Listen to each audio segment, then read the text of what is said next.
Bienvenidos amigos a su programa Psicología Reconciliadora. Los saludamos aquí Santiago y yo, Liliana, para hablar el día de hoy sobre un importante problema, si se quiere, a nivel psicológico y también dentro del cuadro psiquiátrico, que es el trastorno bipolar. Me decía hace unos años una paciente adolescente, no entiendo a mi papá, parece dos personas en una. A veces es callado, tranquilo, no quiere hacer muchas cosas y a veces lo sientes que no escucha a nadie, sale a la calle, no regresa, se pone de una manera que no parece el mismo. Podemos haberlo escuchado de familiares, de amigos, de situaciones cercanas o incluso estarlo viviendo en la propia familia. Y es que el tema de la bipolaridad necesita ser asumido y entendido desde una visión de fe, porque definitivamente significa un momento crucial para poderlo entender y poderlo aceptar y poder aprender a tener una lectura, como les digo, desde la propia vida cristiana. Es un tema bastante complejo, no tanto probablemente la concepción de lo que es la bipolaridad, ¿verdad, Santiago? Sino el cómo aprender a vivir y cómo aprender a ayudar a la persona que la está sufriendo. Así es, la complejidad muchas veces tal vez radica allí, si bien también a veces para los especialistas nos resulta un poco complejo diagnosticar el cuadro, ¿no?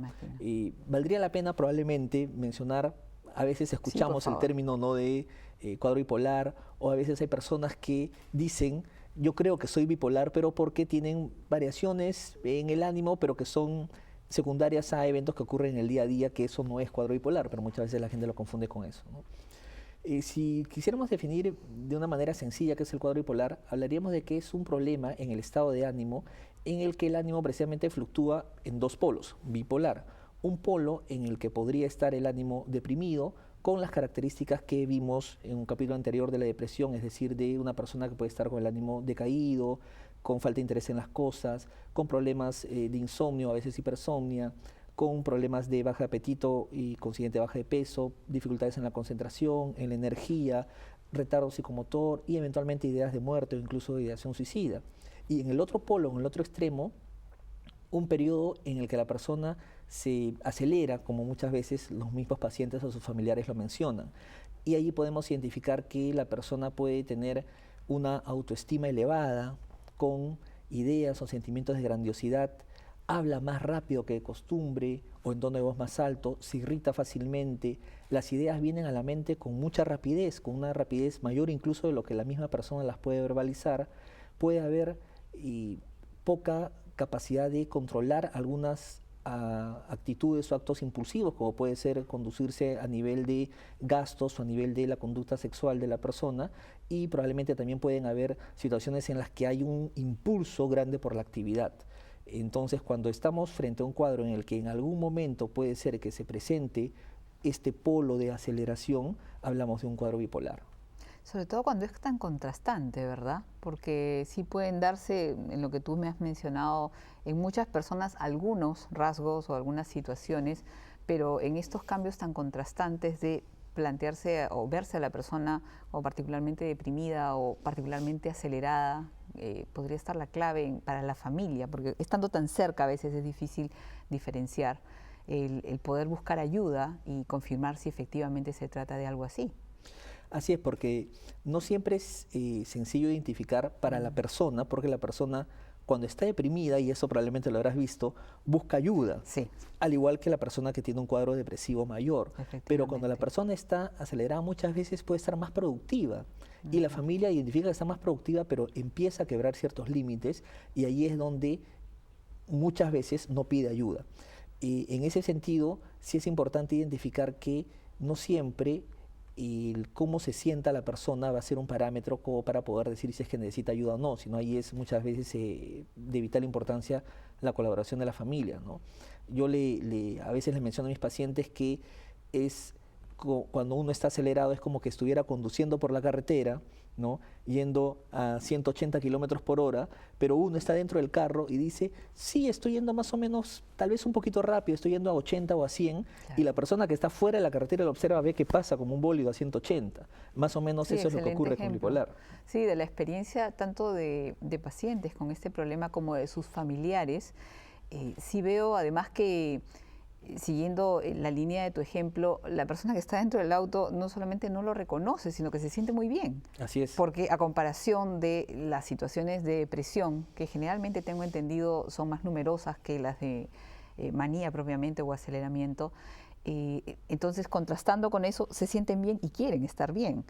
Pero creo que hay una necesidad de si se quiere, una sana desconfianza del propio criterio para poder aceptar la situación.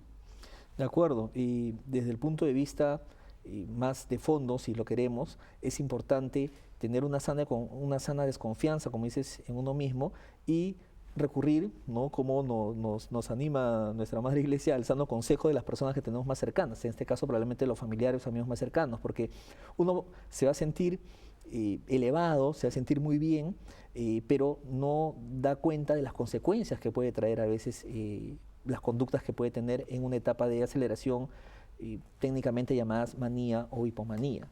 Lamentablemente lo reconocen cuando ya han quebrado muchas veces una serie de límites que son dolorosos, ¿no? Porque son cosas que definitivamente si no tuvieran ese problema sería más difícil que hayan cruzado límites. En ejemplos, como dices, en temas de infidelidades o gastos excesivos de dinero o proyectos que les parecen reales pero que a todas luces son irreales de realizar y que dejan lamentables consecuencias.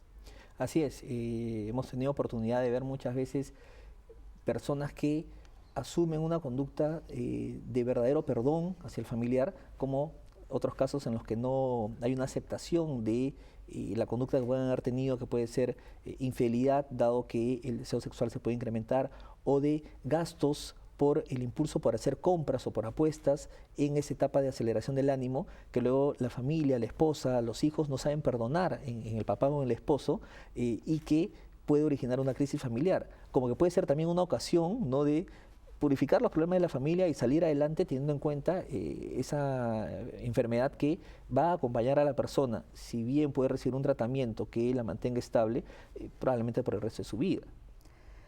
Qué importante el tema de la verdad, ¿no? O sea, de poder humildemente buscar la verdad de una situación, porque cuando tú me hablabas yo pensaba en los muchos casos donde con buena intención nuevamente se ha tratado de encubrir la situación, generalmente por parte del padre que quiere encubrir la situación de la madre que está padeciendo bipolaridad, o al revés, ¿no? La mamá que lo encubre a todos los hijos por temor de hacerles daño, por temor de angustiarlos más.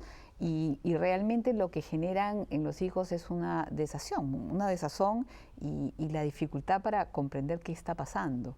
Entonces, sí me hacía pensar qué importante que la familia, evidentemente, no solamente porque es lo mejor, sino que es la manera como se puede vivir el perdón y se puede crecer en amor, la familia viva la verdad de lo que está viviendo, de lo que está ocurriendo. Evidentemente tomando la particularidad, como lo he dicho varias veces, de las edades que estén atravesando, pero es sorprendente cómo los niños en términos muy simples también pueden entender que hay momentos donde papá o mamá están pasando una situación delicada y que va a volver a ser, pero que parte de su comportamiento no es porque lo quieran, ¿no? O sea, hay como una serie de maneras muy básicas de explicarle que papá o mamá están padeciendo una enfermedad. Entonces es importante, y ¿por qué lo digo? Porque también me pregunta mucho qué hago. O sea, llegado un momento, sobre todo cuando ya tienen más capacidad de categorizar y son adolescentes, le preguntan qué es lo que pasa, ¿no? Y el hecho de encubrir el punto generalmente es peor, porque promueven la evasión o la cólera, la rabia de los hijos de no entender cómo papá o mamá, quien lo esté padeciendo, pueden hacer semejantes inversiones o irse a apostar el dinero de la familia, o en fin, lo que pueda presentarse en diferentes ejemplos. Así es. Es cierto que si bien dependiendo de la edad de, por ejemplo, los hijos, es importante dosificar cómo uno les va transmitiendo la información de, en este caso, el cuadro que puede estar atravesando papá o mamá. Sí es importante cuando lo saben, cuando pueden ayudar también, porque hay que tener una confianza también en los hijos y en las capacidades que tienen los hijos de poder entender, muchas veces de pequeños, cada uno desde lo que les toca, asumir esto, ¿no? Y yo recuerdo ahorita una paciente a quien estimo mucho, que la tengo ya hace algunos años, y que ella me di cuenta que sus hijas, en este caso, le dicen, mami, ¿ya tomaste tu pastilla? Y ella me dice, sí, porque yo les he contado, mira, mamá tiene este problema, toma su pastilla, va donde el doctor que tú conoces, porque en algún momento hemos tenido oportunidad de conversar con las hijas, y eso me ayuda a mantenerme bien. Y afortunadamente ella tiene un buen trabajo que mantiene y se muestra bastante productiva.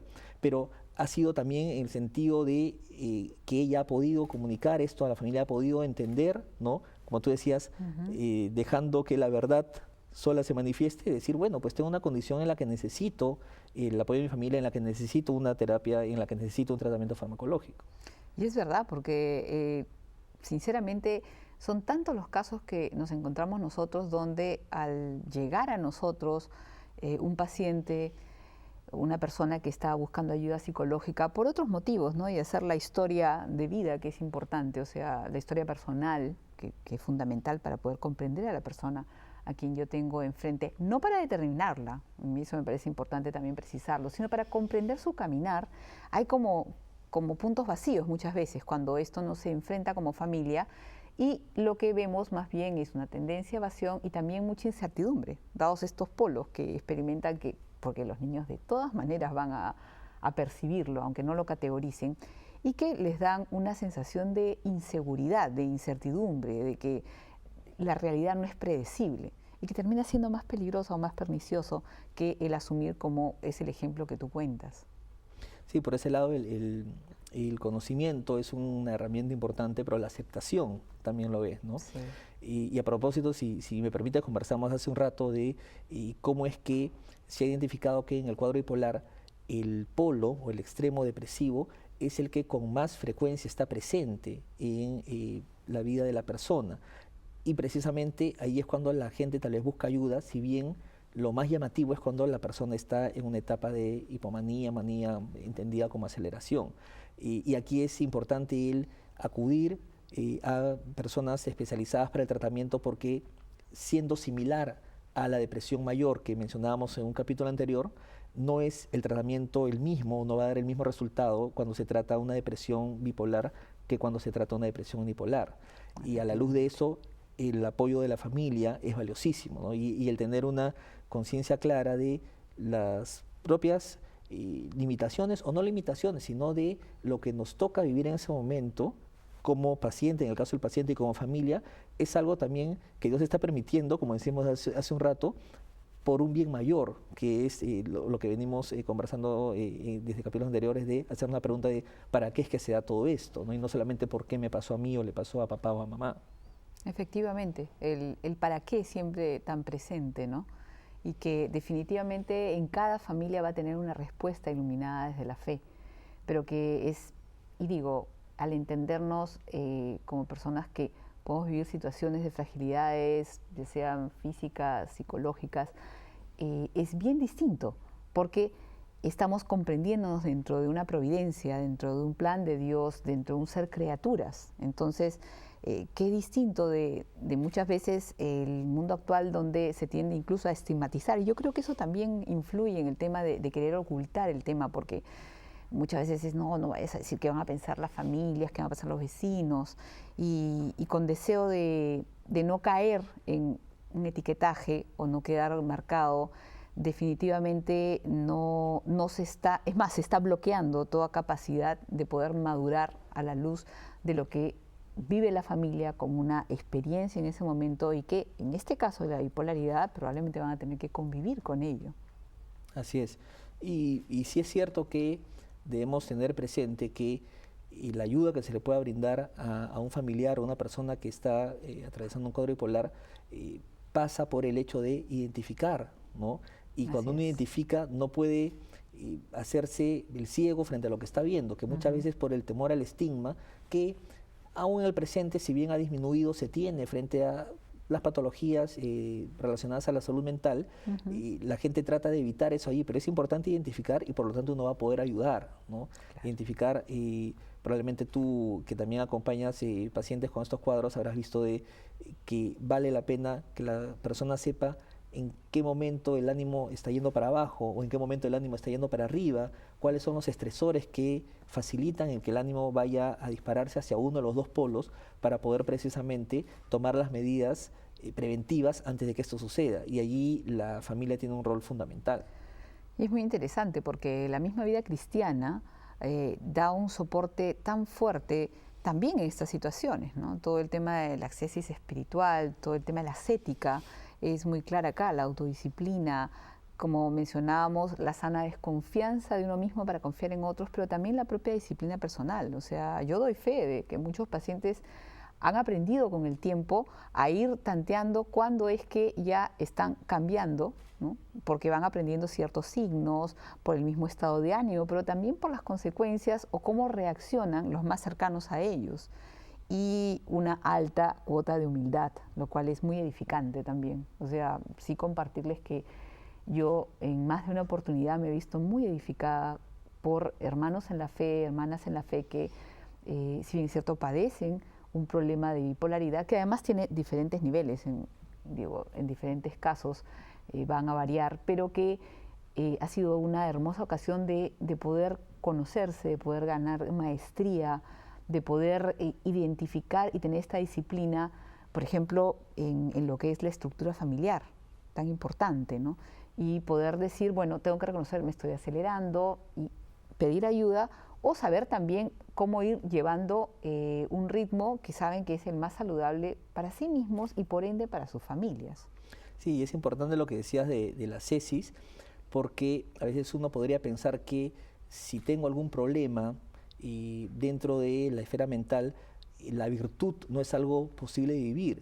Sin embargo, muchas veces es un campo fértil como para poder vivir ciertas virtudes en un grado que incluso puede ser heroico, ¿no? Para una persona que está acostumbrada a tener un ritmo, a veces cuando está en un polo de aceleración muy fuerte, sí implica un esfuerzo tener que acostarse temprano, cumplir con su medicación, evitar consumir alcohol, evitar estresores familiares o sociales, que son cosas que usualmente recomendamos a nuestros pacientes, a fin de que esto acá no vaya increciendo, ¿no? Y eso es algo que yo sí he tenido el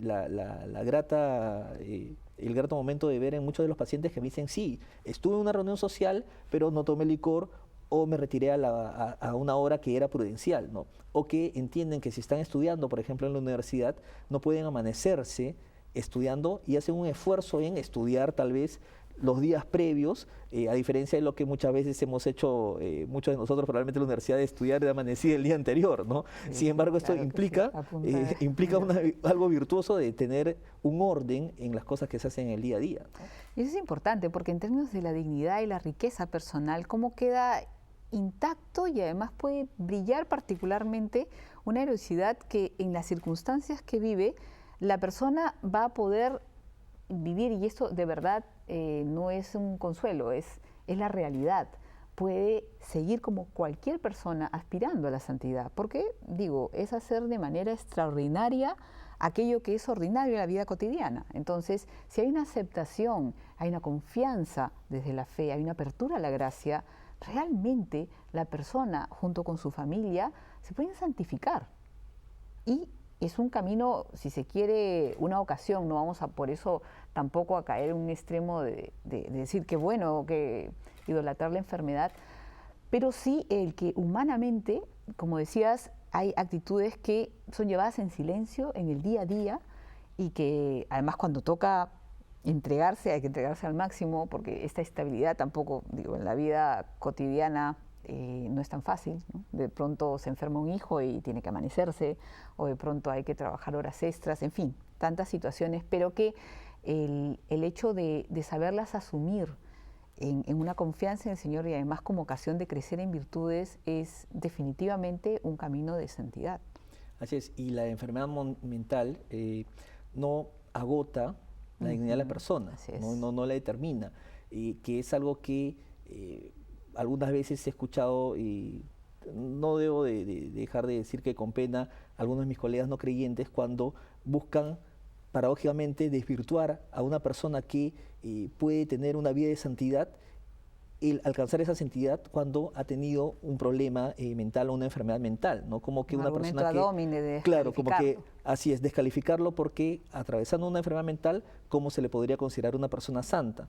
Que nosotros, en todo caso, los profesionales en salud mental tendríamos que ser los primeros en decir, bueno, pues esta condición no agota la dignidad de la persona y no le exime de, así como puede ser un profesional competente, ser una persona que lleve una vida de santidad que sea ejemplo para los demás. Efectivamente, y de una gran generosidad y entrega, ¿no? Y ahí nos habla de realmente dónde está lo más importante de nuestra vida. Y es importante también aprovechar, estaba escuchándote, y a veces también en el tema de hablar de psicología o de psiquiatría desde la fe, se caen en algunas distorsiones que es bueno aclararlas, y es como que se quiere hacer una equiparación entre la, entre comillas, salud mental, pero que ya parece perfección de salud mental, y el tema de la propia virtud o santidad. Y esto, amigos y amigas, no es real. Si bien es cierto que una vida de virtud, una vida de ir acogiendo la gracia se va a reflejar en una mejor salud mental, en una mejor salud psicológica, no podemos nosotros por eso concluir que si hay una persona que tiene problemas psicológicos, por lo tanto tiene una vida espiritual de todas maneras inconsistente, con vacíos, porque no hay esa correlación. Sería el buscar un idealismo o un perfeccionismo dentro de nuestra propia fe. No sé qué piensas a partir así de es, eso. no, y que nos llevaría como una especie de selección, ¿no? Entonces, aquellos Sí. que son personas perfectas a todo nivel, espiritual, psicológico, sin enfermedades, incluso, bueno, pues los hipertensos, no sé, pues diabéticos, etcétera, cualquier otra enfermedad que tiene características de cronicidad, como puede tener el cuadro bipolar o algunas otras enfermedades mentales, no serían dignos, entre comillas, de poder ser personas valiosas, queridas y que puedan aportar para el resto de los hermanos humanos, ¿no? Así es, y que va tan en contra de todas las riquísimas y valiosas reflexiones que en nuestra iglesia se han hecho a partir del tema de la enfermedad y el sufrimiento, ¿no? Como una ocasión de ofrecer, de crecer, de amar, de ser generoso, de entregar la vida, ¿no?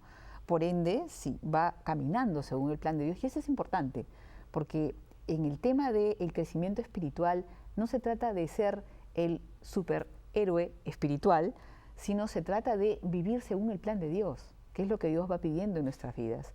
Y así como hay todo un proceso de aceptación cuando se presenta una enfermedad física, también tiene que haberlo en el caso que se presenten enfermedades mentales. Obviamente la cruz uno comprende que es bastante fuerte porque es algo interior y además va teniendo que ver con la dificultad para reconocer en sí mismo, ¿no? No es lo mismo el reconocer que uno se mide el nivel de azúcar cuando estás en un caso de diabetes, o en fin, una serie de indicadores mensurables que se pueden medir o confirmar en un análisis clínico de laboratorio, que cuando uno está hablando de una enfermedad mental, no es lo mismo, es cierto, pero al mismo tiempo yo creo que con la misma humildad, con la misma confianza, con la misma aceptación en el Señor, sí tiene que ser valorada como una ocasión permitida y, por qué no decirlo, dada la situación dentro del plan de Dios, privilegiada para crecer rápidamente. Así es. Y que no agota, mucho menos determina el despliegue personal de cada uno de nosotros, ¿no? ¿Cuántos hermanos, hermanas que nos están viendo y tienen familiares, o cuántos hermanos, hermanas también pueden atravesar una condición que los limita a nivel cognitivo, a nivel salud mental? ¿Cuántos hermanos, hermanas que tenemos con problemas probablemente de retraso mental o de una condición neurológica que no permite aparentemente un despliegue a cabalidad, pero que son inmensamente felices y que sí pueden llevar a cabo su despliegue personal hasta el punto último, y que muchas veces eso no lo consideramos como algo que se pueda realizar, porque precisamente tenemos una visión sesgada, sino atomizada de la realidad de la persona, no viéndola como una persona que su mismidad aquel sello que está en el corazón de cada uno va más allá de las limitaciones físicas, psicológicas que pueda presentar. Sí, la mismidad y la riqueza y ese ámbito de la libertad, de las opciones que se van tomando en la vida. Porque también, si bien es cierto que hablamos de cómo esto predispone o influye para que, sobre todo, ¿no?, en los picos de momentos de manía, puedan quebrarse una serie de, vamos a llamarlos, de límites en el sentido del sentido común, ¿no?, de no gastar el dinero más allá de lo que se puede, o de caer en infidelidades, o de incluso también puede hacer de cometer acciones temerarias. Si bien es cierto que eso puede presentarse y hay que comprenderlo para poder perdonar, porque es importante el tema del perdón en la familia, tampoco podemos caer en el otro extremo de nada, pobrecito, pobrecita, no, tiene este problema de bipolaridad, hay que comprender y punto acabado. Muy por el contrario, la libertad sigue brillando, la capacidad de poder optar siempre está allí, sostenida por la gracia del Señor y sostenida porque nos ha creado libres.